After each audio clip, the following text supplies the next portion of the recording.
قرآن مجید کا 89واں سورہ سورہ فجر۔ سورہ فجر کے متعلق چند مختصر نکات تلاوت و ترجمے کے ساتھ۔ بسم اللہ الرحمن الرحیم۔ سورہ فجر موجودہ ترتیب کے لحاظ سے قرآن مجید کا 89واں جبکہ ترتیب نزول کے اعتبار سے 10واں سورہ ہے۔ یہ سورہ مکہ مکرمہ میں نازل ہوا۔ پہلی آیت کی مناسبت سے اس سورہ کا نام سورہ فجر رکھا گیا ہے، جس میں اللہ نے فجر کی قسم کھائی ہے اور فجر سے مراد صبح صادق ہے۔ آیت نمبر 6 میں قوم عاد کا ذکر کیا گیا ہے۔ عاد ایک شخص کا نام تھا جس کے بیٹے کا نام شداد تھا۔ جب شداد کو جنت کی خصوصیات کا علم ہوا تو اس نے ایک جنت بنوا کر اپنے دادا ارم کے نام پر اسے باغ ارم کا نام دیا۔ جنت کی تکمیل کے بعد جب نظارے کے لیے گیا تو دروازے پر اس کی روح قبض کی گئی اور وہ باغ کے نظارے سے محروم رہ گیا۔ آیت نمبر 10 میں فرعون کو میخ والا کہا گیا ہے کیونکہ وہ لوگوں کے ہاتھوں اور پیروں میں میخیں ٹھوک کر ان کو عذاب دیا کرتا تھا۔ آیت نمبر 15 اور 16 میں آزمائش و امتحان کا تذکرہ ہے۔ ایک مرتبہ انسان کو دولت دے کر آزمایا جاتا ہے کہ وہ خدا کے حقوق کو ادا کرتا ہے یا نہیں، اور کبھی اس پر روزی تنگ کر کے اسے آزماتا ہے کہ وہ تنگ رزق کے باوجود شکر الہی بجا لاتا ہے یا نہیں۔ آیت نمبر 27 سے 30 تک کے کامل ترین مصداق حضرت امام حسین علیہ السلام کی ذات ہے، جنہوں نے رضائے الہی کی خاطر اپنا سب کچھ قربان کر دیا۔ اسی لیے اس سورے کو سورہ امام حسین علیہ السلام بھی کہا جاتا ہے۔ جو شخص اس سورے کو لکھ کر اپنی بیوی کے گلے میں پہنائے، اللہ اسے بیٹا عطا کرے گا جو اس کے لیے باعث برکت اور اس کی آنکھوں کی ٹھنڈک ہوگا۔ بسم اللہ الرحمن الرحیم۔ شروع نام سے اللہ کے جو بڑا مہربان نہایت رحم کرنے والا ہے۔ والفجر، قسم ہے فجر کی، وليال عشر، اور 10 راتوں کی، والشفع والوتر، اور جفت و طاق کی، واللیل اذا یسر، اور رات کی جب وہ جانے لگے۔ هل فی ذلك قسم لذی حجر، بے شک ان چیزوں میں قسم ہے صاحب عقل کے لیے۔ الم تر کیف فعل ربک بعاد، کیا تم نے نہیں دیکھا کہ تمہارے رب نے قوم عاد کے ساتھ کیا کیا ہے؟ ارم ذات العماد، ستون والے ارم والے، التي لم يخلق مثلها في البلاد، جس کا مثل دوسرے شہروں میں نہیں پیدا ہوا ہے۔ وثمود الذين جابوا الصخر بالواد، اور سمود کے ساتھ جو وادی میں پتھر تراش کر مکان بناتے تھے۔ وفرعون ذي الاوتاد، اور میخوں والے فرعون کے ساتھ الذين طغوا في البلاد، جن لوگوں نے شہروں میں سرکشی پھیلائی فأكثروا فيها الفساد، اور خوب فساد کیا۔ فصب عليهم ربك سوط عذاب، تو پھر خدا نے ان پر عذاب کے کوڑے برسا دیے۔ ان ربك لبالمرصاد، بے شک تمہارا پروردگار ظالموں کی طاق میں ہے۔ فأما الإنسان إذا ما ابتلاه ربه فأكرمه ونعمه فيقول ربي أكرمن، لیکن انسان کا حال یہ ہے کہ جب خدا نے اس کو اس طرح آزمایا کہ عزت اور نعمت دے دی تو کہنے لگا کہ میرے رب نے مجھے باعزت بنایا ہے۔ وَأَمَّا إِذَا مَا ابْتَلَاهُ فَقَدَرَ عَلَيْهِ رِزْقَهُ فَيَقُولُ رَبِّي أَهَانَنِ، اور جب آزمائش کے لیے روزی کو تنگ کر دیا تو کہنے لگا کہ میرے پروردگار نے میری توہین کی ہے۔ كَلَّا بَل لَا تُكْرِمُونَ الْيَتِيمَ، ایسا ہرگز نہیں ہے، بلکہ تم یتیموں کا احترام نہیں کرتے ہو. ولا تحاضون على طعام المسكين اور لوگوں کو مسکینوں کے کھانے پر آمادہ نہیں کرتے ہو. وتأكلون التراث أكلا لما اور میراث کے مال کو اکٹھا کر کے حلال و حرام سب کھا جاتے ہو. وتحبون المال حبا جما اور مال دنیا کو بہت دوست رکھتے ہو. كلا إذا دكت الأرض دكا دكا یاد رکھو کہ جب زمین کو ریزہ ریزہ کر دیا جائے گا. وجاء ربك والملك صفا صفا اور تمہارے پروردگار کا حکم اور فرشتے صف در صف آ جائیں گے. وجيء يومئذ بجهنم يومئذ يتذكر الإنسان وأنى له الذكرى اور جہنم کو اس دن سامنے لایا جائے گا تو انسان کو ہوش آ جائے گا، لیکن اس دن ہوش آنے کا کیا فائدہ. يقول يا ليتني قدمت لحياتي انسان کہے گا کہ کاش میں نے اپنی اس زندگی کے لیے کچھ پہلے بھیج دیا ہوتا. فيومئذ لا يعذب عذابه أحد تو اس دن خدا ویسا عذاب کرے گا جو کسی نے نہ کیا ہوگا. ولا يوثق وثاقه أحد اور نہ اس طرح کسی نے گرفتار کیا ہوگا. يا أيتها النفس المطمئنة اے نفس مطمئن، ارجعي إلى ربك راضية مرضية اپنے رب کی طرف پلٹ آ اس عالم میں کہ تو اس سے راضی ہے اور وہ تجھ سے راضی ہے. فادخلی فی عبادی پھر میرے بندوں میں شامل ہو جا. وادخلی جنتی اور میری جنت میں داخل ہو جا. الہی علی فلاہی علی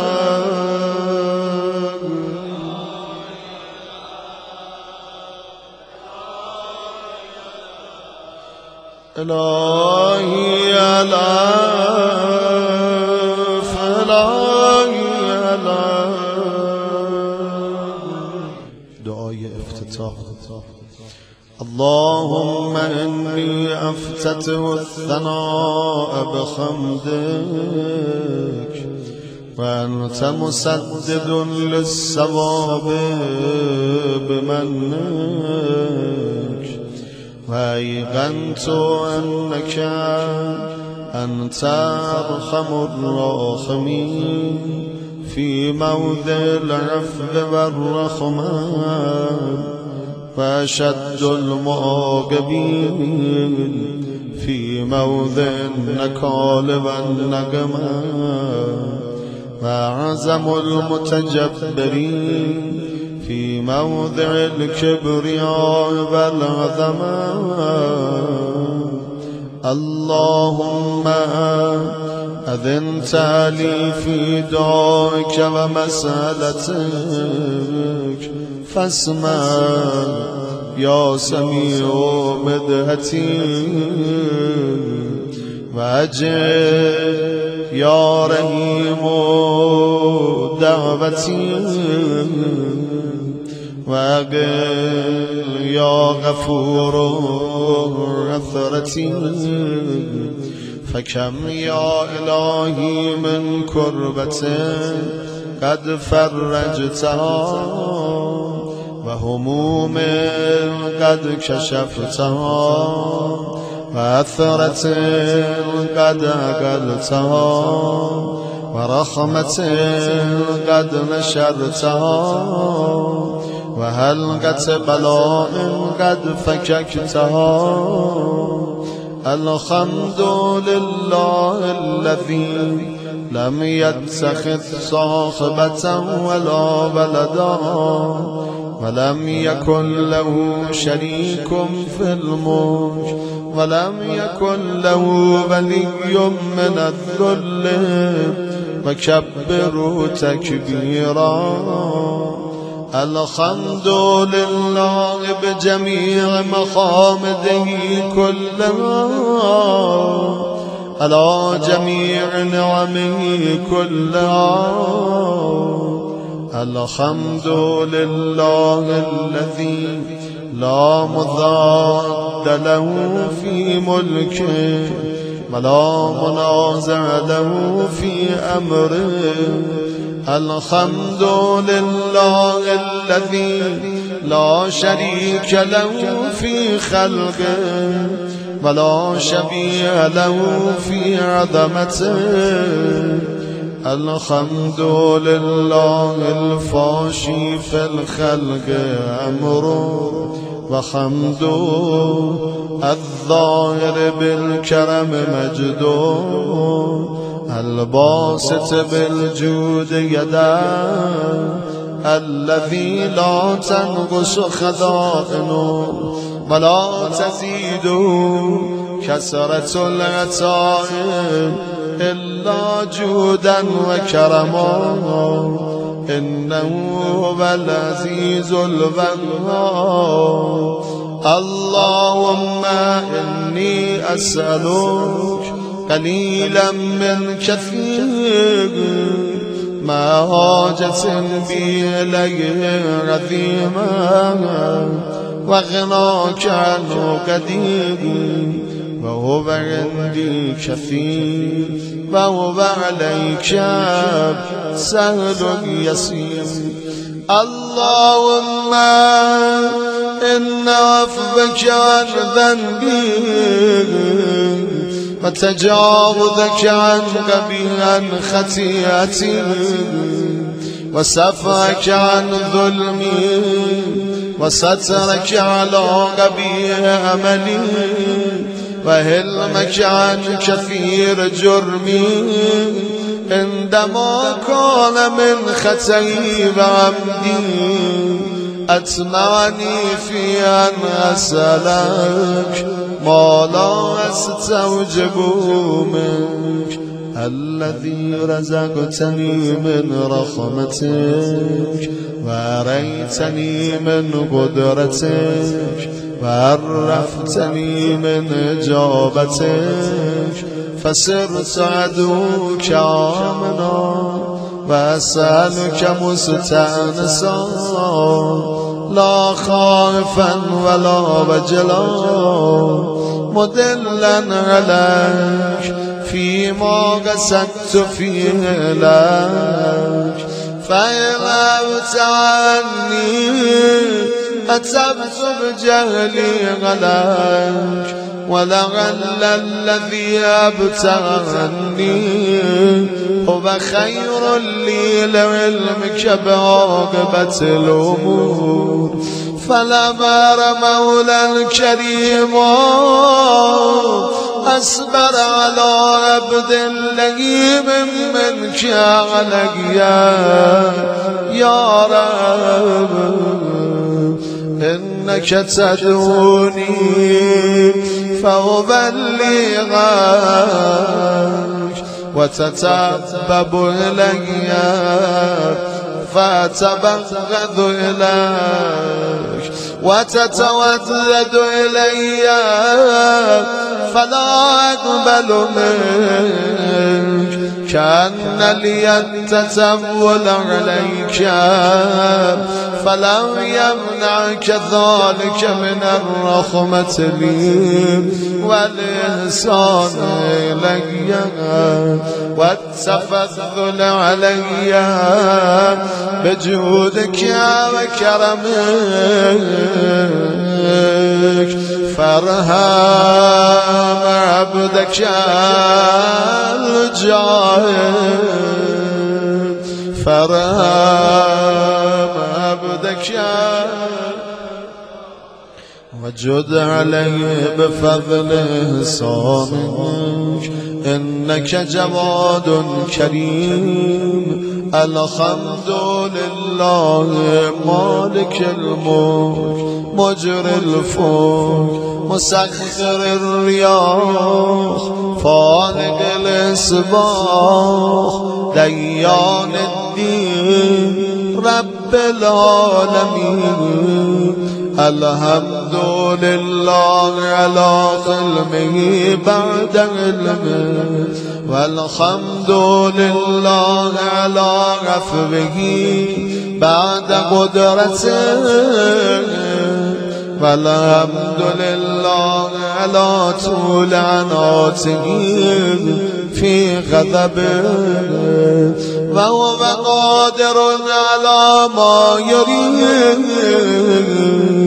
الحمد لله خالق الخلق باسط الرزق فالق الاسباب ذي الجلال والإكرام والفضل والعنوان الذي بعد فلا يرى وقرب فشهد النجوى تبارك وتعالى الحمد لله الذي ليس له منازع يعادل ولا شبيه يشاكل ولا ظهير يعازد قهر بعزته الأعزاء وتواضع لعظمته العظماء فبلغ بقدرته ما يشاء الحمد لله الذي يجيبني حين أنادي ويستر علي كل عورة وأنا أسير ويعظم النعمة علي فلا أجازي وكم من موهبة هنيئة قد أعطاني وعظيمة مخوفة قد كفاني وبهجة مونغة قد أراني فأثني عليها حامدا واذكره مسبحا الحمد لله الذي لا يهتك حجابه ولا يغلق بابه ولا يرد سائله ولا يخيب عامله شکر خدایی که درهای رحمتش هیچ وقت بسته نمیشه گدا رو از در خونش رد نمیکنه آرزومندی رو محروم از در خونش بر نمیگردونه الحمد لله الذي يؤمن الخائفين وينجي الصالحين ويرفع المستضعفين ويضع المستكبرين ويهلك ملوكا ويستخلف آخرين والحمد لله قاسم الجبارين مبير الظالمين مدرك العاربين نكال الظالمين صريخ المستصرخين موضع حاجات الطالبين معتمد المؤمنين الحمد لله الذي من خشيته ترعد السماء وسكانها وترجف الأرض ومارا وتموج البحار ومن يسبح في غمراتها الحمد الحمد لله الذي هدانا لهذا وما كنا لنهتدي لولا أن هدانا الله الحمد لله الذي يخلق ولم يخلق ويرزق ولا يرزق ويتم ولا يتم ويميت الأحياء ويحيي الموتى وهو حي لا يموت بيده الخير وهو على كل شيء قدير اللهم صل على محمد عبدك ورسولك وأمينك وسفيك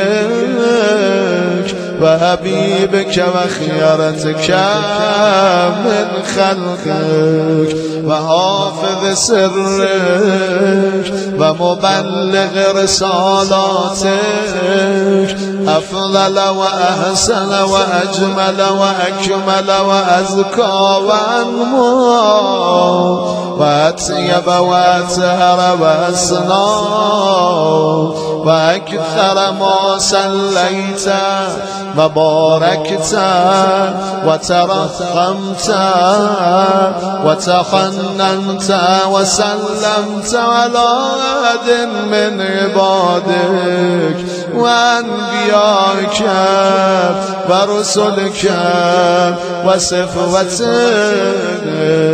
وأهل الكرامة عليك من خلقك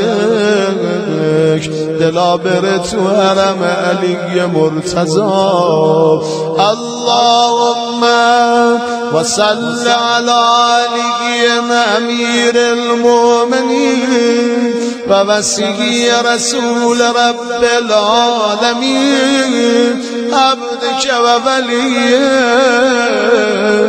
وأخي رسولك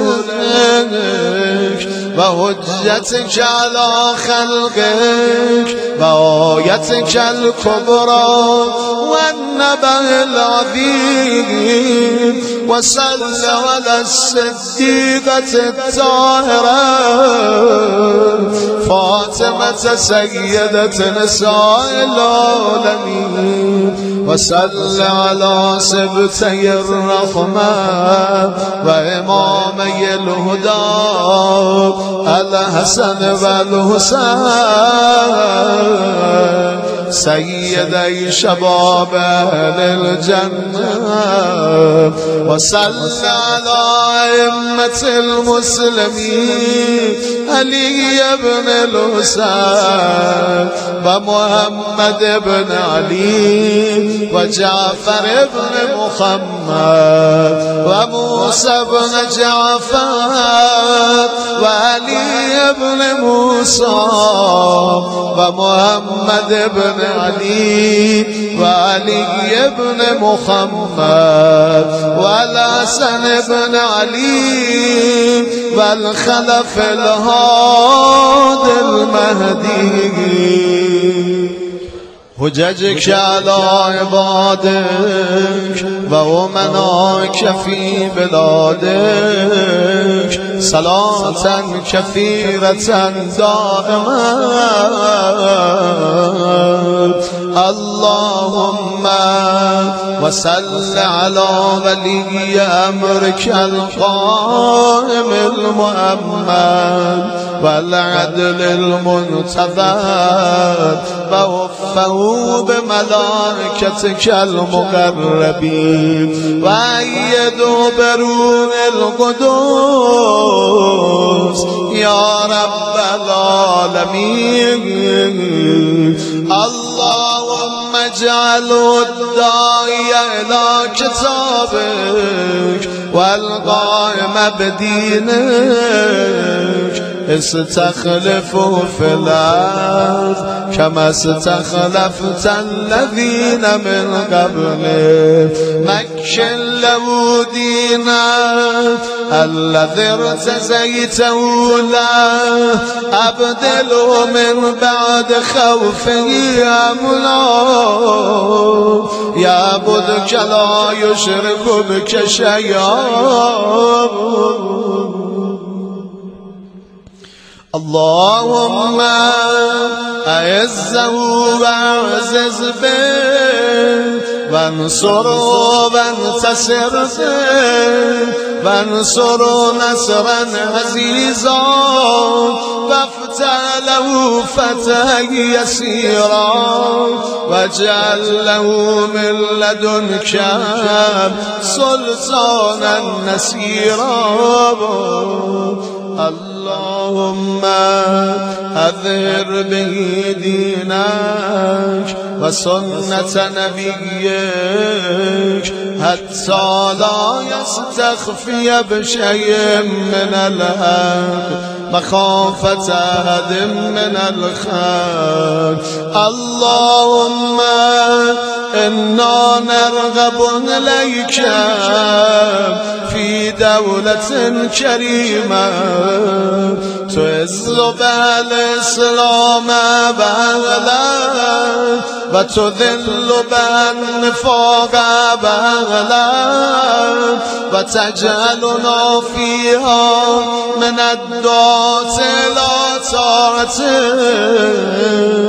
والقادة إلى سبيلك وترزقنا بها كرامة الدنيا والآخرة اللهم ما عرفتنا من الحق فحملنا وما قصرنا عنه فبلغنا اللهم المم به شعثنا وشعب به صدقنا وارزق به فتقنا وكثر به قلتنا وأعزز به ذلتنا وأغن به عائلنا واغذ به عن مغرمنا واجبر به فقرنا وسد به خلتنا ويسر به يسرنا وبيض به وجوهنا وفك به أسرنا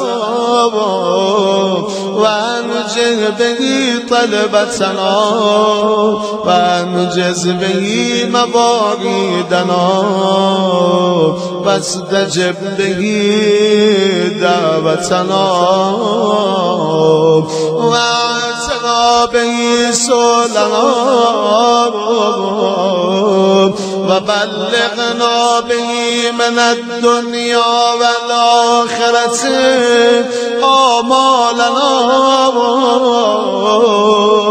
واعتنا به فوق رغبتنا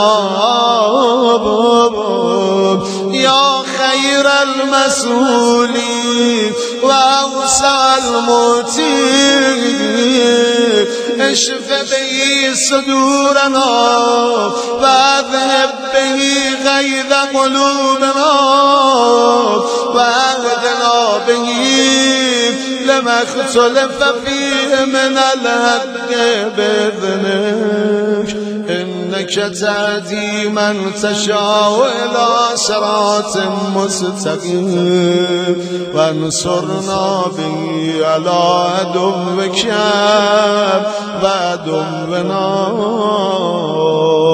إلى الحق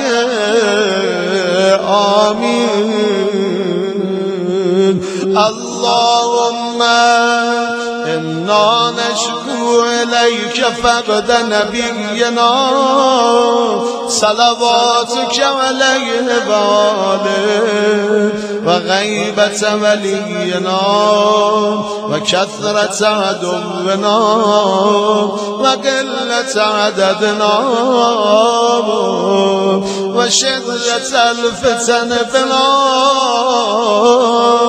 وتدار الزمان علينا وصل على محمد وآله وقنا على ذلك بفتح منك تعجل وبذر تكشف ونصر تعز وسلطان حق تظهر ورحمة منك تجللنا وعافية منك تلبسنا برحمتك يا أرحم الراحمين.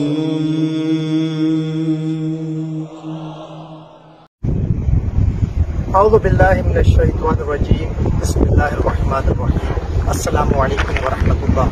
میں اس وقت زیر تعمیر امام بارگاہ محمدی ویلفیئر ایسوسی ایشن. ہماری یہ کوشش رہی ہے کہ ہم وقتاً فوقتاً آپ کو کنسٹرکشن اپڈیٹ دیتے رہیں.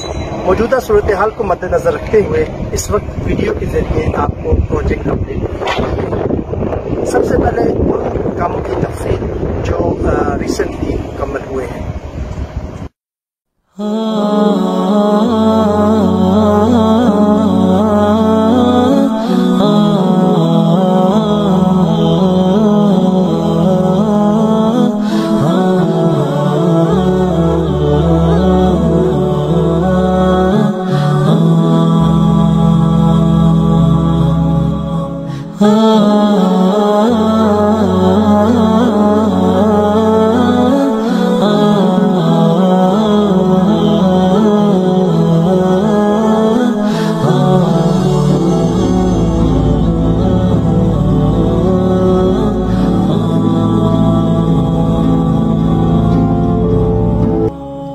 جمال الوجود بذكر الإله وتصفو الحياة بنور هدى. جمال الوجود بذكر الإله وتصفو الحياة بنور هدى. وتطلب نفس له طاعة ويبلغ سعد إلى منتهى. فؤاد شغوف إلى ربه أحب رضاه أحب لقاه. يظل يجيء إلى ربوة قرار ويسمو وذا مرتضى.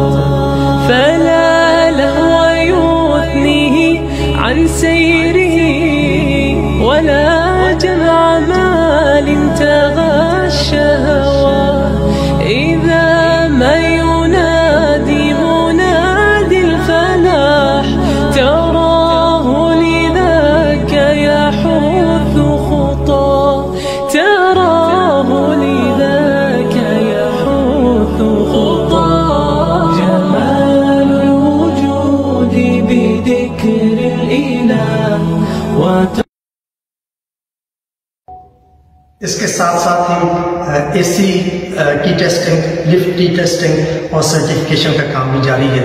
ریمیننگ ٹاسک میں بلڈنگ کے فرنٹ کے ایریا کی landscaping, main gate, security fence, staircase کی ٹائلنگ، سولر پینل کا انسٹالیشن اور آخر میں روڈ کی فائنل لیئر کی انسٹالیشن کا کام باقی ہے. اس کے بعد ہم انشاءاللہ او سی کے لیے اپلائی کر دیں گے.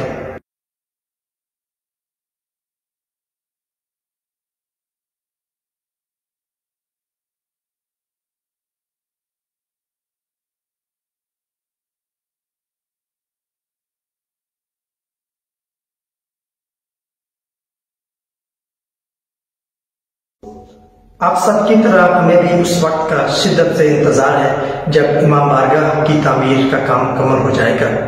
یہ ایک چیلنجنگ پروجیکٹ ہے۔ فنڈز کا وقت میسر نہ ہونا امام بارگاہ کی تعمیر میں ڈیلے کا ایک بہت بڑا سبب ہے۔ زیادہ کام ہو چکا ہے، تھوڑا سا کام ہی باقی ہے۔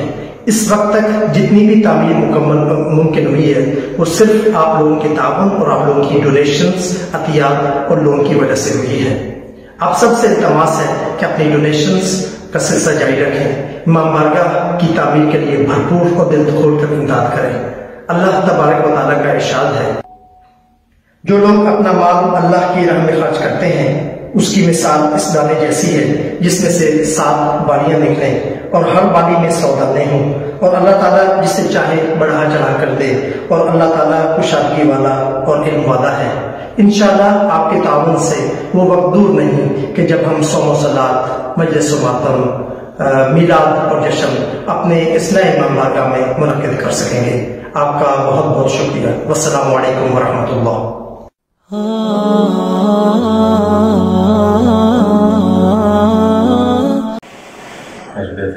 السلام کی عظمت پر درود بھیجے محمد و آل محمد، اللہم صلی علی محمد و آل محمد۔ فاتحہ۔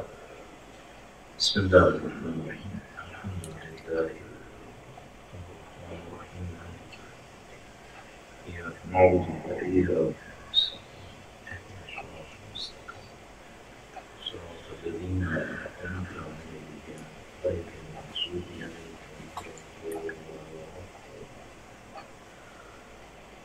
وقت امام کے حضور ادائے احترام کے لیے، ان کے ضرور کی تعظیم کی دعا کے لیے یہ کہ انشاءاللہ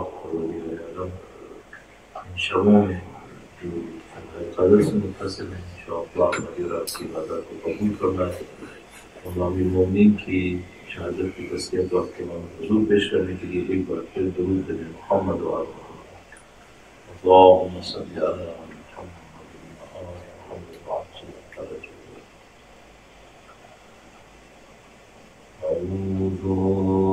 باللہ من الشیطان الرجیم، بسم اللہ الرحمن الرحیم، الحمد للہ رب العالمین، والصلاة والسلام على سید الانبیاء والمرسلین، حبیب الہ العالمین ابی القاسم محمد، اللہم صلی علی محمد وآل محمد وعلى آلہ الطیبین الطاہرین،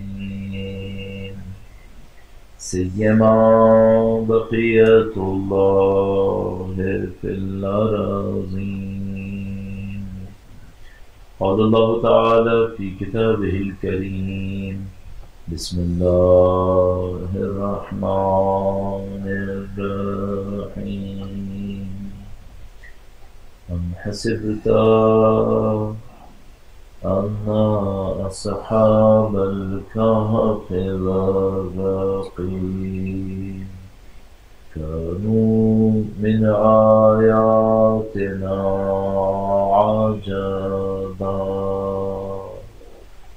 درود بھیجے گا محمد و آل محمد کا، اللہم صلی علی محمد و آل محمد وعجل فرجهم۔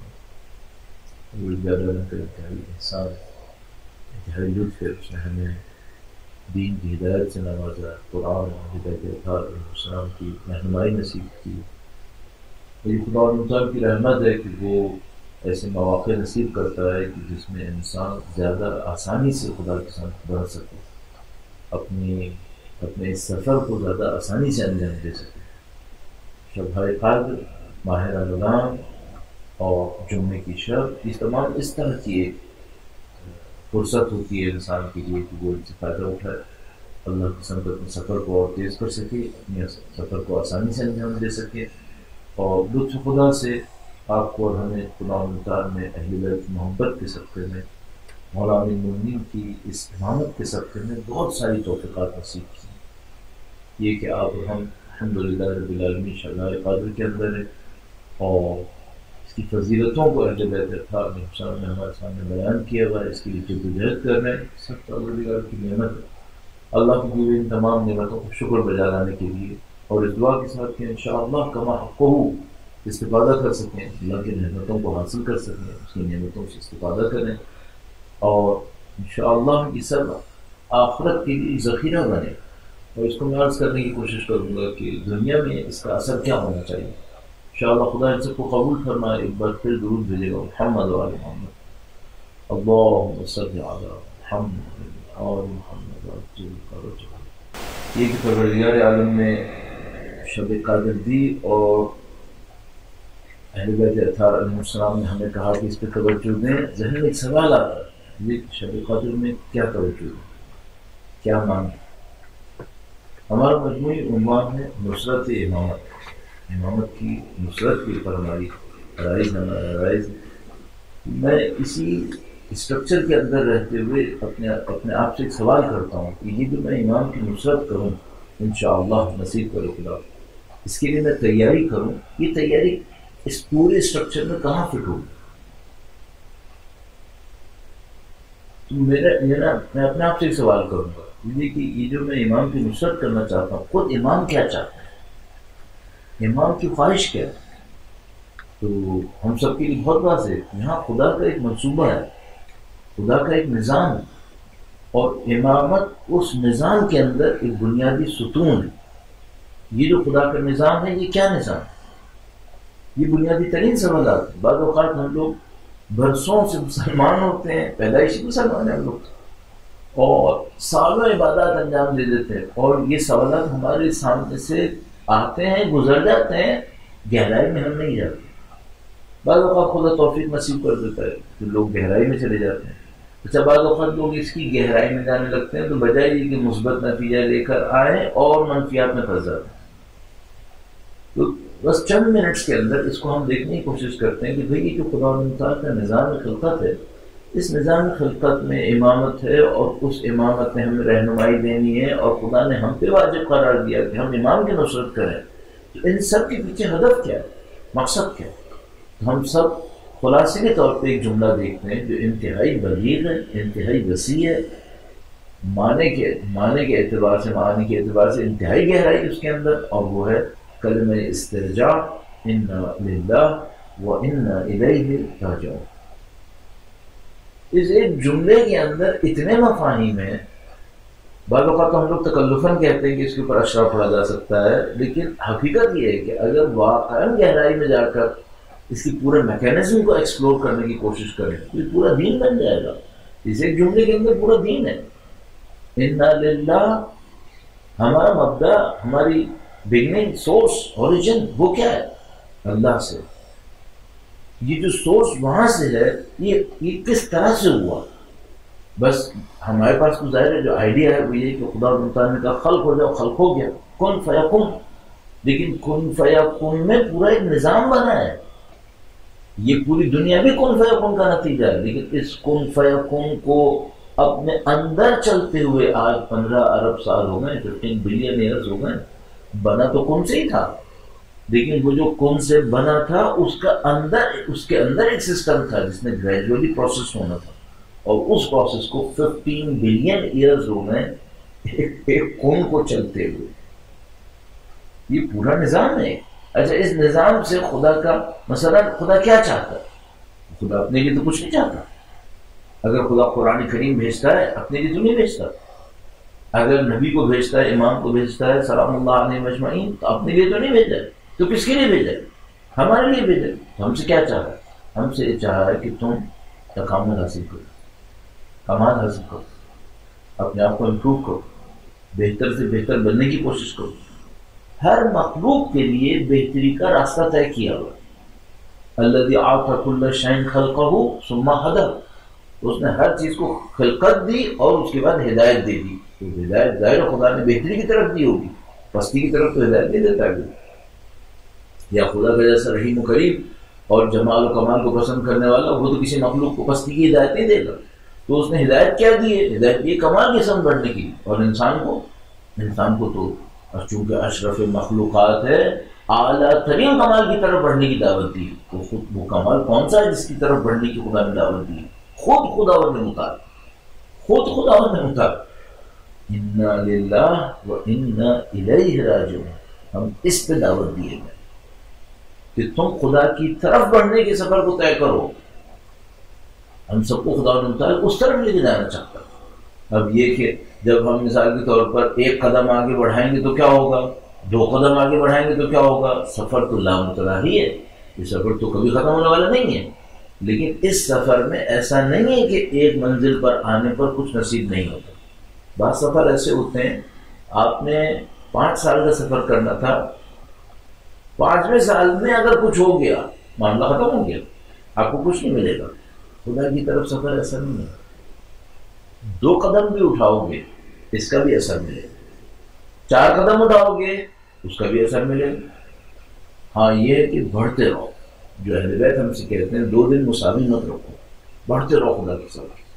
تو وہ خود خدا ایک موقع کے اوپر ایسی رہنمائی کر دیتا ہے کہ پھر مسیر راستہ اور آسان ہو جائے گا. وَالَّذِينَ جَاهَدُوا فِينَا لَنَهْدِيَنَّهُمْ سُبُلَنَا. فَإِذَا مُسْلِمٌ. یہ پورا سسٹم کیا ہے؟ یہ پورا سسٹم ہے کمال کی طرف پہنچانے کے لیے. اور اس پورے سسٹم کے اندر امام تشریف لائے ہیں, انبیاء اور انبیاء کرام ائمہ اطہار. اور وہ کیوں آئے, وہ کیا کرنے کے لیے؟ وہ یہ کہ ہم انسانوں کو اس راستے پر چلنے میں رہنمائی دیں کہ بھئی دیکھو تم نے جو راستہ طے کرنا ہے اس کا آسان ترین راستہ یہ ہے. نہ ہو تو ہمیں پتہ ہی نہیں پھر کہاں. کہ وہ خدا ہے جس نے ایک حجت باطنی قرار دی, ہماری عقل ہمارا شعور جو خدا تعالیٰ نے قرار دیا, اور ایک حجت ظاہری قرار دی قرآن, نبی, اہل بیت اطہار علیہ السلام. اور وہ ہم سے کہہ رہے ہیں کہ تم اس راستے کے اوپر چلو. اب اگر میں امام کی نصرت کروں گا تو کیا ہونے والا ہے؟ اگر میں امام کی نصرت کروں گا اس راستے کی طرف تیزی سے بڑھوں گا. اچھا اگر میں نصرت کروں گا تو نہ خدا کو کچھ ملنا ہے میری نصرت کرنے سے, نہ امام کو کچھ ملنا ہے میرے نصرت کرنے سے. خدا تعالیٰ قرآن کریم میں انتہائی خوبصورت بیان فرماتا ہے ان تنصروا اللہ ینصرکم.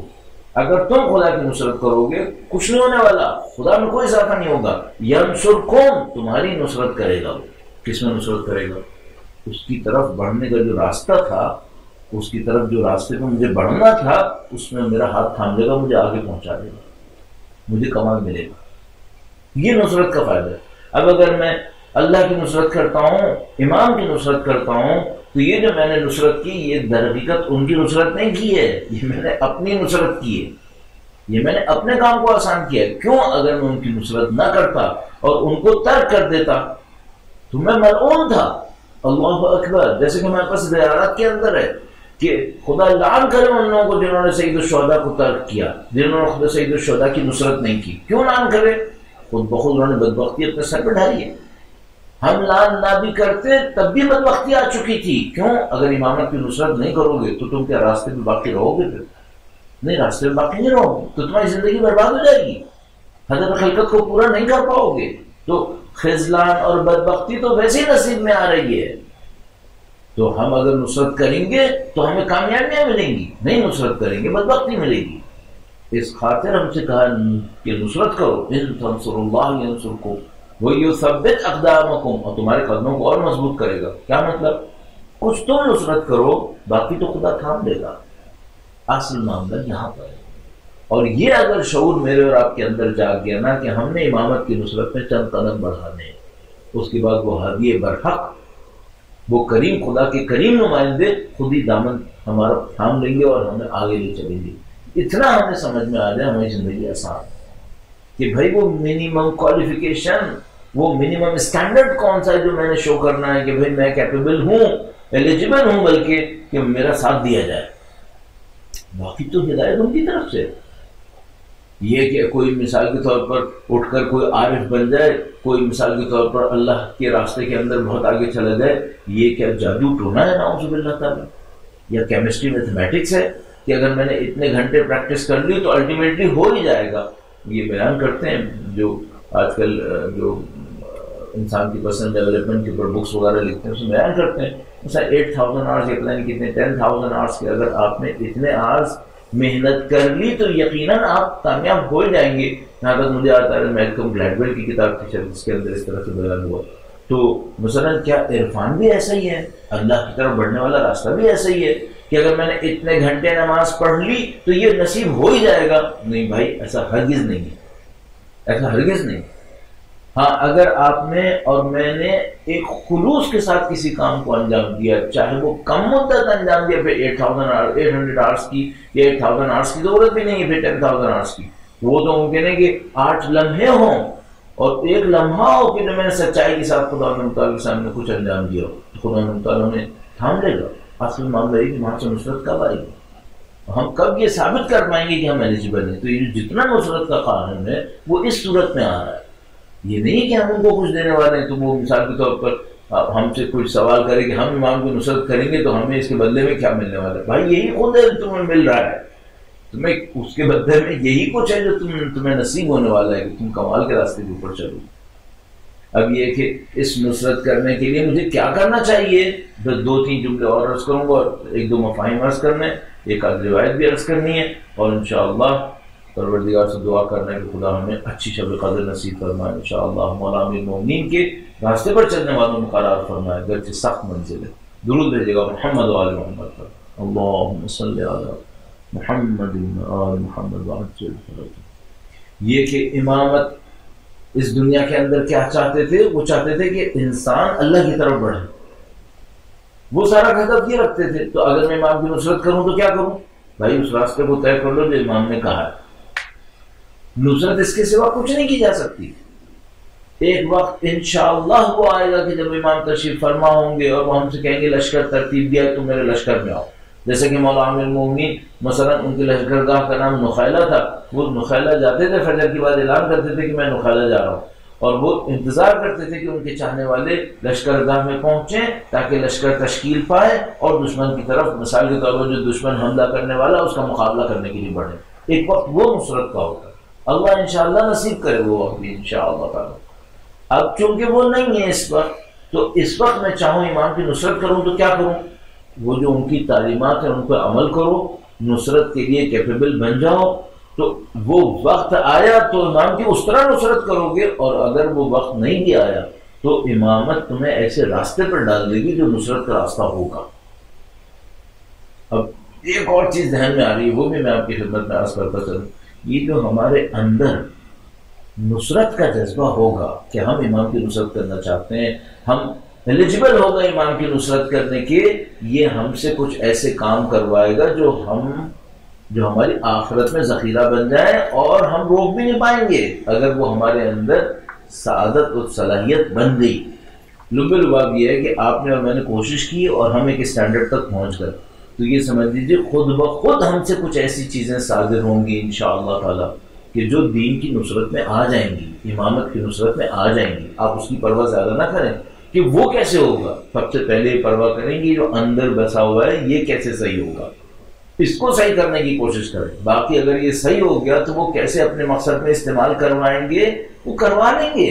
آپ اس کی پرواہ نہیں کریں، میں اس کی پرواہ نہ کروں. مثلا کبھی ایسا ہوتا ہے ہم لوگ یہ سوچتے ہیں بولنے والے کہ مثلا میں تو چلو تقریر تیار کر لوں گا، یہ جو تقریر ہوگی میں کروں گا کہاں پہ، وہ مجھے ممبر کیسے ملے گا، وہ جگہ کیسے ملے گی. اور یہ سب اس وجہ سے سوچتے ہیں کہ خدا کے نظام پہ یقین نہیں ہے. اگر خدا کے نظام پہ یقین ہوتا اور میں یہ سوچتا کہ میں نے تو خدا کے لیے اپنے آپ کو تیار کر لیا ہے، تو بھائی یہ کیا خدا جو اتنا حکیم ہے، اتنا قدیر ہے، اتنا علیم ہے، وہ نہیں جانتا کہ ایک بندہ کیپیبل یہاں موجود ہے جس کو استعمال کیا جانا چاہیے؟ تو خدا کے مطابق نعوذ باللہ تعالیٰ اس کی کون سی صفت میں کمی سوچوں کہ پھر میں سوچوں اس نے مجھے استعمال نہیں کیا نعوذ باللہ تعالیٰ جبکہ میں ایلیجیبل تھا. یہ کیسے ممکن ہے؟ ایسا ممکن نہیں ہے. یہ اس کا مطلب یہ ہے کہ اگر میری ایلیجیبلٹی حاصل ہو گئی تو میں خود بخود نظام کے کام آؤں گا. اب اس کو اس طرف سے آ کر بھی دیکھ لیں، وہ یہ کہ اگر میرے اعمال کا نتیجہ دین کے کام نہیں آ رہا، نظام کے کام نہیں آ رہا، اس کا مطلب میں ایلیجیبل نہیں ہوں. مجھے اپنے اندر صحیح کرنا پڑے گا۔ اچھا ممکن ہے کوئی کہے بھائی میں حافظ ہوں، میں فلاں ہوں، مقرر بھی ہوں، یہ بھی ہوں، وہ بھی ہوں، تو پھر کام کیوں نہیں آ رہا؟ کام اس لیے نہیں آ رہا کہ تمہاری نیت میں کھوٹ ہے، پھر کوئی تو کمی ہے، ورنہ کیا خدا کی ججمنٹ نعوذ باللہ تعالیٰ غلط ہے، یا نعوذ باللہ تعالیٰ خدا نے دینے میں کوئی کمی کی ہے، یا خدا نے نعوذ باللہ تعالیٰ دینا چاہا تو کوئی رکاوٹ بن گئی ہے؟ یہ سب چیزیں ممکن نہیں ہیں۔ نہ اس کے علم میں کمی ہے، نہ اس کی قدرت میں کمی ہے، نہ اس کی جود و سخا میں کوئی کمی ہے، نہ اس کے عدل کے اندر اور بلکہ احسان میں کوئی کمی ہے۔ تو بھائی کمی یہاں پر ہی ہوگی، تو آپ اس کو صحیح کر لیں تاکہ آپ کو اور میرا وجود ان کے کام آ جائے، اس نظام کے کام آ جائے جس کو ہم نصرت ایمان کہتے ہیں۔ اس نصرت ایمان کا لازمہ اس وقت یہ ہے، اس کا پہلا تقاضا یہ ہے کہ ہمارے اور آپ کے اندر اتنا خلوص ہو، اتنی سعادتیں جمع ہو گئی ہیں اپنی جد و جہد کے ذریعے سے، ان کی دی ہوئی ہدایت کے ذریعے سے، کہ ہم خود بخود اس راستے کے اوپر چل سکیں۔ اب ایک مطلب اور اشارہ کروں، اور وہ بڑا سنگین مطلب ہے، وہ کیا ہے؟ یہ جو ہمارے اندر چھپا ہوا انسان ہے، اس کو ایکسپلور کرنا بہت سخت ہے۔ یہ کچھ دن سے میرے ذہن میں یہ بات بار بار آ رہی ہے، اور میں ہمیشہ کوشش کرتا ہوں کہ اگر مجھے اپنی اصلاح کے دوران کوئی چیز سمجھ میں آتی ہے تو اس کو تقاریر میں ریفلیکٹ کر دیتا ہوں۔ اس سے کئی فائدے ہوتے ہیں۔ بعض اوقات کیا ہوتا ہے، وہ پوائنٹ اور زیادہ واضح ہو جاتا ہے، بعض اوقات اس پوائنٹ کو سن کے کوئی اصلاح کر دیتا ہے کہ بھائی آپ نے یہ بات کی، اس میں یہ ایڈیشن ہونا چاہیے، یا اس میں یہ کمی ہونی چاہیے۔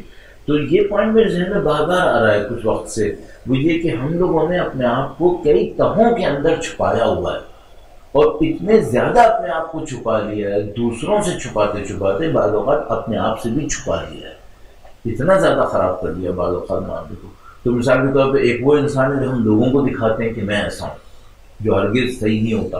بہت کم لوگ ہوتے ہیں اتنے شاذ و نادر ہوتے ہیں کہ جو اتنے سچے ہوں کہ اندر سے جو ہوتے ہیں باہر دکھا دیتے ہیں، اور اس میں کوئی لگی لپٹی اور رکاوٹ نہیں رکھتے، بہت پاکیزہ انسان ہوتے ہیں۔ یا دوسرا انسان وہ ہے جو میں اپنے آپ کو سمجھتا ہوں۔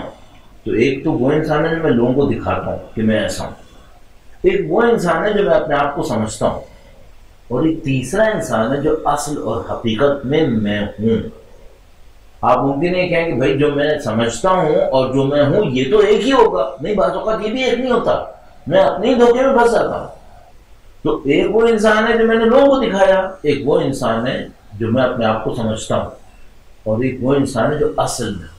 تو یہ جو اصلی انسان ہے، تیسرا انسان میں اس کو بعض اوقات تعبیر کرتا ہوں، میرے اندر کا چھپا ہوا تیسرا انسان جو اصلی انسان ہے، اس کو کیسے ڈھونڈوں کہ میں کیا ہوں؟ یہ میرے لیے بہت مشکل ہے۔ اچھا یہ بھی میں آپ کی خدمت میں جسارتاً جرأتاً عرض کر دوں، اور دونوں جسارت اور جرأت کی بھی علت میرے ذہن میں کیوں اس کو کہہ رہا ہوں، یہ بھی میں آپ کی خدمت میں عرض کر دوں کہ اگر میں خدا سے واقعاً مانگوں کہ خدایا میرے عیوب میرے لیے آشکار کر دے، خدایا میری حقیقت میرے لیے آشکار کر دے تاکہ میں اصلاح کروں، ظاہر عیوب والے حصے کی بات کر رہا ہوں، تو پھر خدا کا نظام کہیں نہ کہیں مجھے کسی روایت سے، مجھے کسی استاد کے ذریعے سے، مجھے کسی تقریر کے ذریعے سے، اور ضروری نہیں کہ مثال کے طور پر ایک ریگولر چینل، ممکن ہے ریگولر چینل سے خدا تعالیٰ مجھے سمجھا دے گا کہ دیکھو یہ نقص تمہارے اندر ہے، اس کو صحیح کر دے، اگر میں نے واقعاً خدا سے مانگا۔ اچھا وہ جو خدا کا نظام بتاتا ہے تو پھر بلا تکلف بتاتا ہے، اور ایسا سخت بتاتا ہے کہ انسان بعض اوقات تو سمجھنے زلزلے میں آ جاتا ہے کہ یہ میرے ساتھ ہوا کیا۔ اور یہ وہ سچائی ہوتی ہے جو مرنے کے بعد کھلنے والی ہے، اور خدا توفیق نصیب کر دے تو بعض لوگوں کے لیے یہیں پہ کھل جاتی ہے۔ اور میں اتنی ڈیٹیل میں اس لیے عرض کر رہا ہوں، عزیزان محترم، شب قدر میں اس کو مانگیں شب قدر، کہ یہ جو میرے چھپے ہوئے عیوب ہیں جو تہوں در تہوں لگے ہوئے ہیں، یہ کسی طرح آشکار ہو جائے، یہ کسی طرح مجھے نظر آنا شروع ہو جائے، ورنہ میں انہی تہوں کے پیچھے چھپا رہ جاؤں گا میری اصل حقیقت، اور جب میں مروں گا تو وہ اچانک کھل کے سامنے آئے گا۔ جو روایات میں ہمارے پاس موجود ہے کہ بعض لوگ جب مریں گے اور وہ دیکھیں گے اپنے آپ کو، اچھا میں تو انسان ہی نہیں رہا ہوں، یہ کیا ہو گیا بھائی؟ تو وہ مثلا خدا نے مطلب قرآن کریم میں ارشاد فرماتا ہے کہ کوئی شخص محشور ہوگا اور کہے گا ربی لما حشرتنی اعمی، اے میرے رب تو نے مجھے اندھا کیوں خلق کر دیا، اندھا کیوں محشور کیا؟ تو خدا نے تعالیٰ فرمائے گا کہ چونکہ دنیا میں تم ہماری نشانیوں کو دیکھتے تھے اور کوئی اثر نہیں دیتے تھے، ان سے کچھ نہیں سیکھتے تھے، تو اگر ہم نے تم کو دنیا میں بس ایک بصیرت کا موقع دیا، تم نے اس کو گنوایا، اب میدان حشر میں بصیرت تمہارے پاس نہیں ہے، اس بصیرت کے نتیجے میں اب بصارت بھی نہیں ہے تمہارے پاس۔ تو دنیا میں میرے پاس آنکھیں تھیں اور بصیرت کا امکان تھا، تو میں نے دونوں کو گنوایا۔ اپنی آنکھوں سے بھی وہ استعمال نہیں کیا جو مجھے کرنا چاہیے تھا، اور بصیرت جو مجھے حاصل کرنی چاہیے تھی وہ بھی حاصل نہیں کی۔ اب جب میں میدان حشر میں اٹھا تو میرے وجود سے کم ہو گیا، میرے وجود سے کم ہو گیا، اصلا وہ بصیرت بصارت دونوں نکل گئی میرے ہاتھ سے۔ یہ عیب خدا ہمیں دکھا دے، یہ عیب خدا ہمیں دکھا دے۔ اب یہ جو خدا ہمیں یہ عیب دکھائے، کیا اس کا بھی کوئی میکینزم ہے؟ ہاں جی، اس کا بھی میکینزم ہے۔ خدا کا کوئی نظام، کوئی کام بغیر نظام کے نہیں ہے، کوئی کام بغیر نظام کے نہیں ہے۔ ایک دو پوائنٹ جلدی سے عرض کروں، درود بھیجے گا محمد وآل محمد پر، اللہم صلی علی محمد وآل محمد وعجل۔ اہل بیت نے فرمایا کہ تم جتنا دوسروں کے عیوب پہ توجہ دو گے، تمہاری توجہ اپنے عیوب سے ختم ہو جائے گی۔ تو مثال کے طور پر اگر میں زیادہ تر وقت یہ سوچتا رہتا ہوں اس میں یہ خرابی ہے، اس میں یہ خرابی ہے، اس میں غلط کیا، اس میں یہ کیوں کیا، وہ مولانا ایسا ہے، وہ ٹرسٹی ایسا ہے، اس کا مطلب کیا ہے؟ اس کا مطلب یہ کہ میرے پاس دوسروں کے اوپر توجہ دینے کے لیے وقت ہے، اور اسی میں شیطان مجھے مشغول کیے ہوئے، اور میں اپنے نفس کے اوپر وہ محنت نہیں کر پا رہا ہوں۔ تو یہ میرے لیے الارم ہے کہ بھائی وہ ہوشیار ہو جاؤ، تم اپنی زندگی کے ہدف کو کھو رہے ہو۔ شب قدر میں خدا سے کیا مانگوں؟ خدا سے مانگو خدا مجھے اپنے نفس کے اوپر بصیرت دے دے، اصلاح کر دے میرے اپنے اندر سے، اور مجھے اپنے نفس کے اوپر بصیرت دے تاکہ میں اس کو پہچان سکوں کہ اس کے اندر خرابی کیا ہے۔ تو اگر میں نے یہ کام کر لیا، پھر ایک اگلا میدان شروع ہو جائے گا، ایک اگلا مارکا شروع ہو جائے گا۔ وہ کیا مارکا؟ وہ یہ ہے کہ ایک برائی ایسی ہے جو مجھے دوسروں کے اندر تو بہت بری لگتی ہے، اپنے اندر وہی برائی ہے، جانتا ہوں بری نہیں لگ رہی۔ ارے بھائی یہ کیا ہو گیا؟ اگر کسی اور کے اندر کوئی برائی تھی اور وہ مجھے بری لگ رہی تھی، اور وہی برائی میرے اندر اور میں جانتا ہوں کہ میرے اندر ہے، پھر مجھے کیوں نہیں بری لگ رہی؟ امام نے فرمایا اس لیے کہ تم احمق ہو۔ حضرت کے ساتھ فرمایا احمق ہے وہ شخص کہ جس کو دوسروں کے اندر کوئی برائی بری لگتی ہے، اپنے اندر بری نہیں لگتی۔ روایت عرض کرتا ہوں آپ کی خدمت میں، ایک بار پھر درود بھیجے گا محمد وآل محمد پر، اللہم صلی علی محمد وآل محمد۔ اس سے مشابہ ایک اور روایت بھی پہلے آ چکی ہے۔ عقل اور حماقت کا معیار اہل بیت نے اس کو قرار دیا ہے، نہ کہ وہ جو ہم لوگ مکاری کو اور اپنے دانش میں ہوشیاری کو اور معذرت کے ساتھ ڈیڑھ ہوشیاریوں کو، بلکہ وہ سمجھتے ہیں کہ یہ ہوشیاری ہو گئی، یہ عقل مندی ہو گئی۔ امام فرمایا نہیں، عقل مندی نہیں ہے، یہ حماقت ہے۔ حماقت کے امام نے فرمایا من نظر فی عیوب الناس فانکرها ثم رضیها لنفسه فذلک الاحمق بعینہ۔ جو شخص لوگوں کے عیوب دیکھتا ہے، انہیں برا سمجھتا ہے، عیب کو برا سمجھنا یہ کوئی برائی نہیں ہے۔ البتہ بندے کو برا نہیں سمجھنا چاہیے۔ ہمارے پاس روایت ہے کہ بندے کے اندر کسی کے اندر کوئی برائی دیکھو تو اس کی برائی کو برا سمجھو، بندے کو برا مت سمجھو۔ کوشش کرو کہ یہ بندہ اس برائی سے نجات حاصل کرے، اس کو برائی سے نجات دلواؤ، کسی طریقے سے اس کی مدد کرو۔ فرمایا جو شخص لوگوں کے عیب دیکھتا ہے اور انہیں برا سمجھتا ہے، لیکن وہی عیب اپنے لیے روا سمجھتا ہے، وہ سمجھتا ہے یہ عیب اپنے لیے، تو سوچ ہی نہیں رہا کہ یہ عیب میرے اندر بھی تو ہے، اگر وہ یہ کرے تو فرمایا ایسا شخص ہی تو احمق ہے، یہی تو احمق ہے۔ عربی میں جو تعبیر ہے فذلک الاحمق بعینہ، یہی احمق ہے۔ بس احمق وہ نہیں ہے کہ جو بعض اوقات ایسی باتیں کہتا ہے کہ جو ہوشیاری سے کم ہوتی ہیں۔ عجیب ہے اہل بیت کی یہ بصیرت، بہت عجیب واقعہ۔ مثلا ایک روایت میں دیکھی کہ کوئی ایک جگہ سے اللہ کے نبی تشریف فرما ہو رہے تھے، وہاں کوئی شخص تھا جس کو ہماری زبان میں پاگل کہتے ہیں، مثلا اس کی عقل صحیح کام نہیں کر رہی تو وہ پاگل ہے۔ تو وہاں سے گزر رہے تھے اللہ کے نبی، تو لوگوں نے مجمع لگایا ہوا تھا، تو پوچھا یہ مجمع کیوں لگا ہوا؟ تو کہا کہ یہاں پہ ایک مجنون دیوانہ ہے، یہاں پہ ایک دیوانہ ہے۔ تو اللہ کے نبی نے فرمایا کہ نہیں، یہ دیوانہ نہیں، یہ دیوانہ نہیں، یہ دیوانہ نہیں ہے، یہ مریض ہے۔ دیوانہ وہ ہے جو موت کو بھلا بیٹھا۔ اللہ اکبر! دیکھیے کیسے جس کو آپ لوگ کہتے ہیں پیراڈائم چینج کر دیا، سارا کانٹیکسٹ چینج کر دیا۔ کہا یہ تو مریض ہے، ہم سب جانتے ہیں بھائی یہ مریض ہے، اس کی برین سیلز کے اندر مثال کے طور پہ کوئی کمی ہے، اس کے نروس کے اندر کوئی کمی ہے، اس کے اندر کوئی اور ٹیمپرمنٹ کا ایک مسئلہ ہو گیا ہے. یہ جسمانی طور پہ مریض ہوتے ہیں بعض اوقات اور بڑے مظلوم ہوتے ہیں.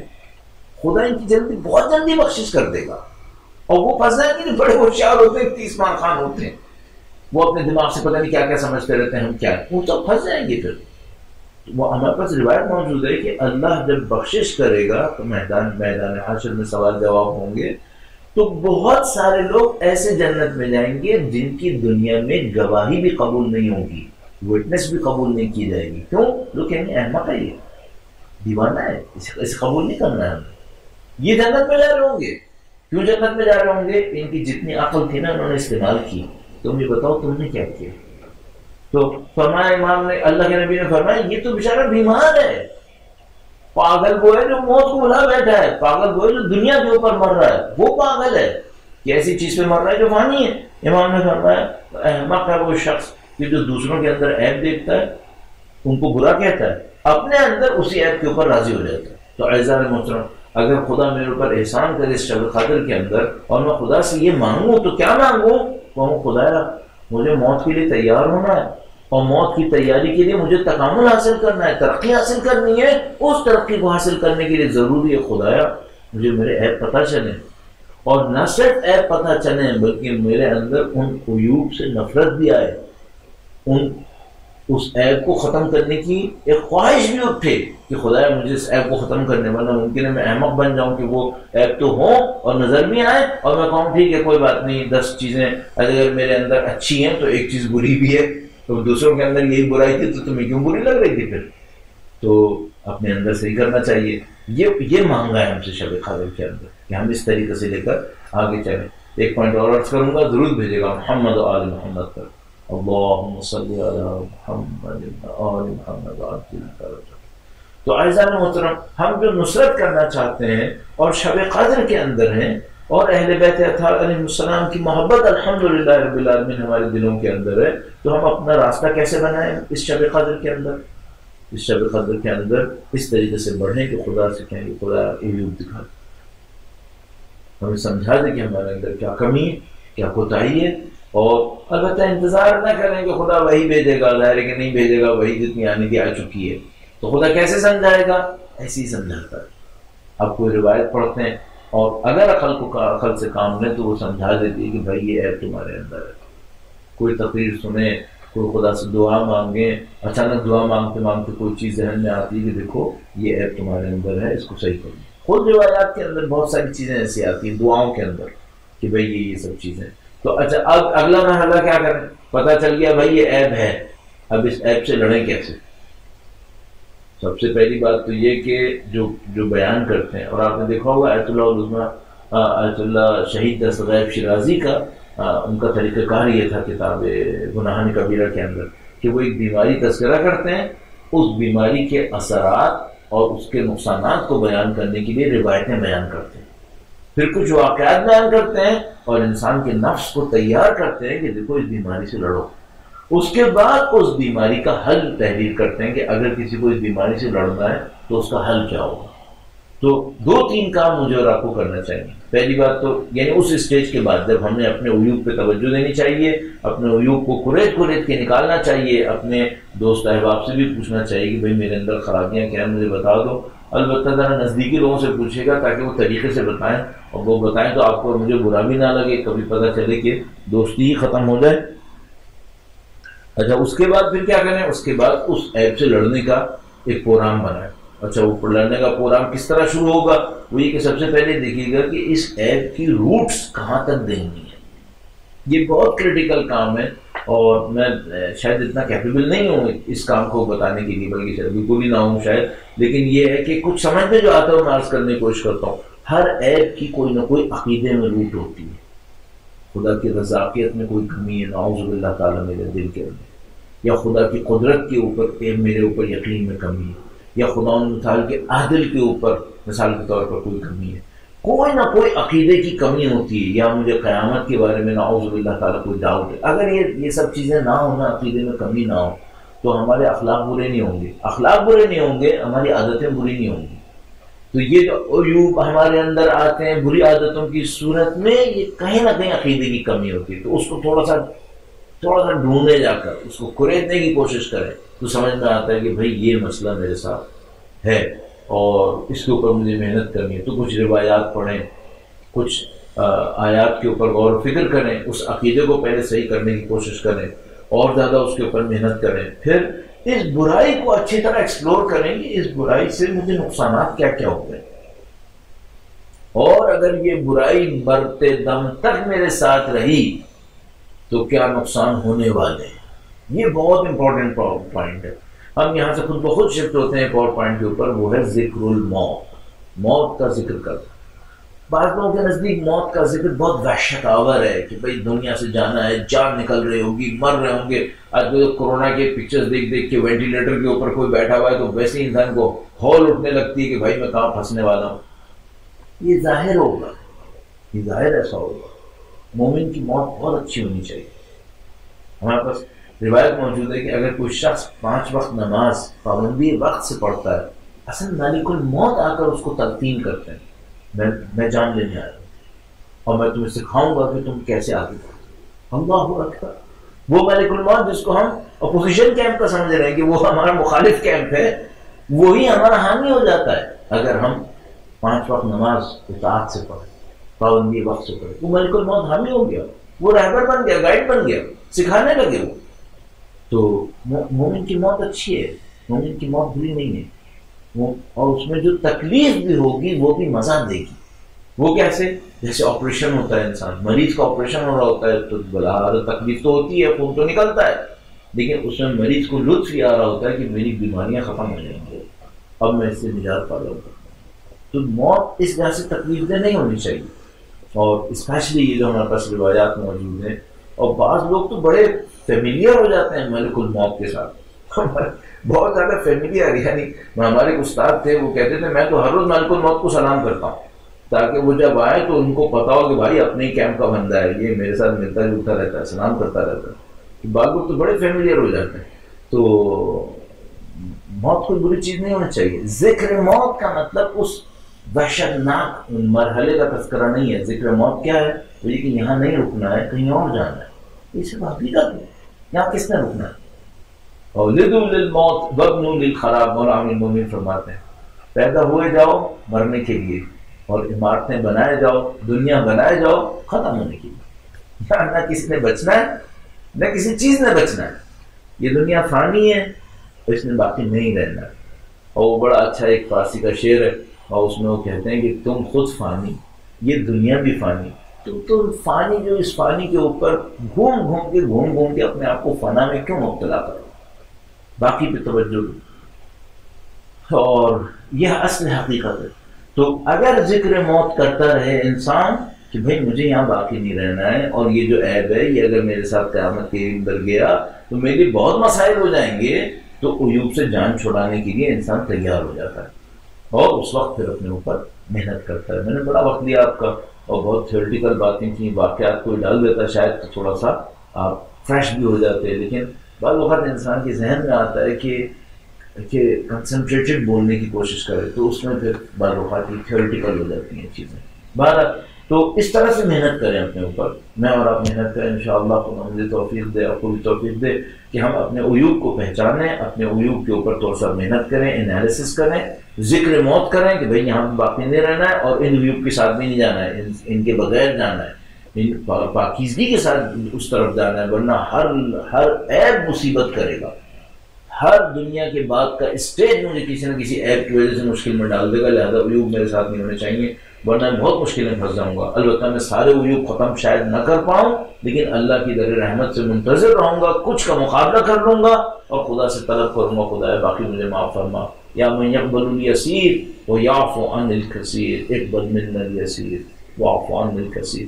اے وہ جو قلیل کو قبول کرتا ہے اور کثیر کو بخش دیتا ہے، قلیل اعمال قبول کرتا ہے اور کثیر گناہوں کو بخش دیتا ہے، ہم سے اسی قلیل کو قبول کر لے.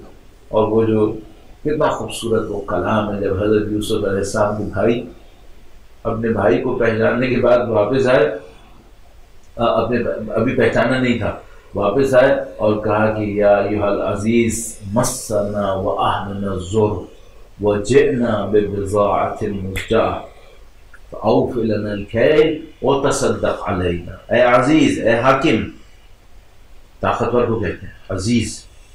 یا ایھا العزیز مسنا واہلنا الضر، ہمیں اور ہمارے اہل خانہ کو سختی کا سامنا. وجئنا ببضاعۃ مزجاۃ، اور ہم جو کچھ لے کر آئے اپنے ساتھ وہ بہت کم، اس کے بدلے میں اتنا گندم نہیں ملے گا، اس کے بدلے میں اتنا کھانا نہیں ملے گا جس سے ہماری خاندان کی مشکل حل ہو. جئنا ببضاعۃ مزجاۃ فاوف لنا الکیل وتصدق علینا. تو ہمیں، یہ تو ہمارا کم ہے جو کچھ ہم قیمت دے کر آئے، لیکن تو وزن ہمیں پورا دے دے. وتصدق علینا، باقی ہم پہ صدقہ کر دے، باقی ہم نہیں بدا کر سکتے. یہ وہ جملہ ہے جو ہم سب نے خدا سے کہا کہ یا ایھا العزیز مسنا واہلنا الضر وجئنا ببضاعۃ مزجاۃ. بہت کم دکھا، لیکن آج امیر المومنین کے چاہنے والا ہونے کے ناطے میں خدا سے کہوں خدا کم تو لایا ہوں، لیکن لایا بڑی چیز ہوں. اور وہ کیا لایا ہوں؟ نہ میرے اعمال، نہ میرا کردار، نہ میری کوئی اور خاصیت، لیکن صرف ایک تعلق جو میرا تیرے نبی کے ساتھ ہے، ایک تعلق جو میرا تیرے ولی کے ساتھ ہے، اور ایک تعلق جو میرا سیدہ طاہرہ سلام اللہ علیہا کے ساتھ. خدا یہ لائے اپنے ساتھ. باقی جو کچھ بھی ہے قابل اعتماد نہیں ہے. حقیقت یہ ہے اگر خدا کوہنے پہ آ جائے، نہ کسی نماز میں کچھ بچے گا، نہ کسی روزے میں کچھ بچے گا، نہ کسی اور چیز میں کچھ بچنے والا. لیکن جس چیز کے اوپر سب سے زیادہ اعتماد ہے وہ یہ ہے کہ خدا یہ جو تعلق ہے، یہ جو رابطہ ہے، عقیدت ہے، محبت ہے، چاہت ہے، اس میں خلوص ہے، سچے دل سے چاہنے والے. تو دلوں کے احوال کو جانتا. اگر ہمارے دل میں سچائی ہے تو خدا تو بھی جانتا ہے کہ سچائی ہے. تو اس کی نشانی کیا ہے؟ خدا دیکھ کہ ہم مولا امیر المومنین کی یاد میں روئے یا نہیں روئے. کوئی کب تک مصنوعی رو سکتا ہے؟ کوئی کب تک دکھاوے کے لیے کچھ کر سکتا ہے؟ 1400 سال تو دکھاوا نہیں ہوگا نا. میرے اجداد دکھاوا کریں گے، نعوذ باللہ تعالیٰ مجھ تک تو ویسے بھی نہیں پہنچے گا. تو خدا تو نے بارہا کوئی نورانیت ہمارے دلوں کے اندر ڈالی ہے، تیرے نظام کے اندر یہ نورانیت ہم تک پہنچی ہے. کل آپ نے مولا امیر المومنین کی شہادت کی، عزاداری کی، مولا امیر المومنین کے نام کو یاد کیا. خدا یہ ہماری عقیدت ہے اور اس پہ ہمیں فخر ہے، اور یہ ہمارا سب سے بڑا سرمایہ ہے تیرے سامنے پہنچنے کے لیے. اور عزیزان محترم، آج کی شب کا میں کیا تذکرہ کروں، کیا مسائل بیان کروں. جب کوئی دنیا سے جاتا ہے تو دفن کے موقع پر، تیاری کے موقع پر لوگ مشغول ہو جاتے ہیں. کوئی آ رہا ہوتا ہے، کوئی جا رہا ہوتا ہے، اور جو ورثاء ہوتے ہیں، پسماندگان ہوتے ہیں، وہ ان چیزوں کے اندر مشغول ہو جاتے ہیں، دفن کر دیتے ہیں. لیکن ایسے جب دفن کرنے کے بعد گھروں پر آتے ہیں اور جس کو دفنا کے آئے ہیں اس کو نہیں پاتے جبکہ آج سے پہلے مل رہا تھا، تب دلوں پہ بوجھ آتا ہے، تب دل بھاری ہوتے ہیں.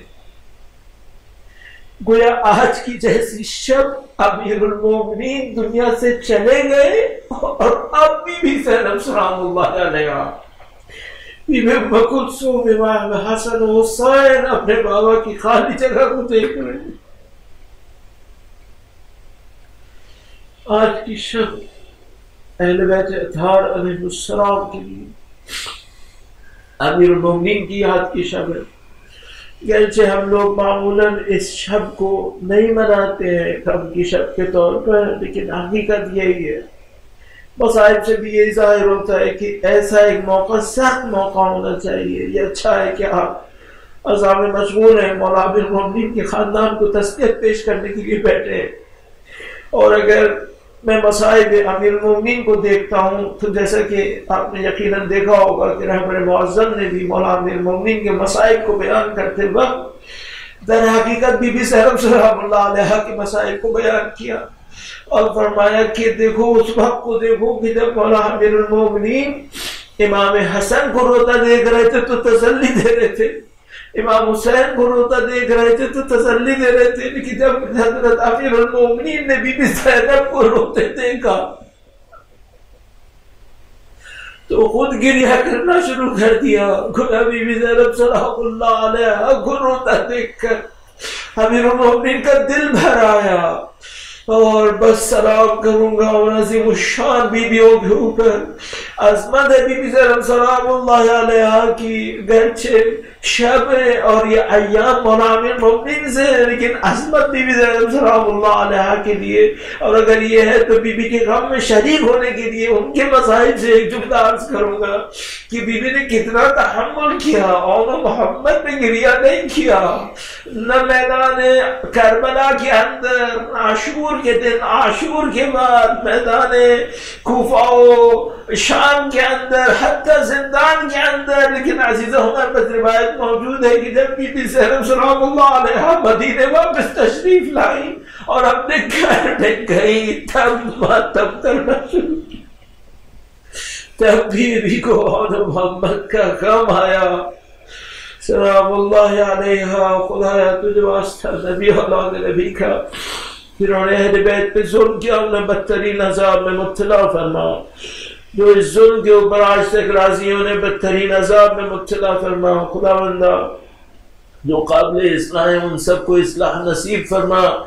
پروردگار جو سید الشہداء مولا امیر المومنین اہل بیت اطہار کے چاہنے والے دنیا میں جہاں کہیں بھی عزاداری کر رہے ہیں، خدایا ان تمام کی عزاداریوں کو اپنی بارگاہ میں قبول فرما، ان عزاداریوں کے صدقے میں اہل بیت کی نورانیتیں نصیب فرما، ان کی شفقتیں اور شفاعتیں انہیں اور تمام مرحومین کو ولاحقین کو نصیب فرما۔ ربنا منتظر ہے تیری حجت کے خدایا امیر المومنین کے مصائب کے صدقے میں، بی بی زینب کے مصائب کے صدقے میں سید و سردار مولا اور آقا امام آخر الزمان کے ظہور میں تعجیل فرما، ان کی نصرت کرنے والوں میں قرار فرما، نصرت کی راہ میں شہادت پانے والوں میں قرار فرما۔ ربنا تقبل منا انك انت السميع العليم وتب علينا انك انت التواب الرحيم بجاه محمد وعترته الطاهرين۔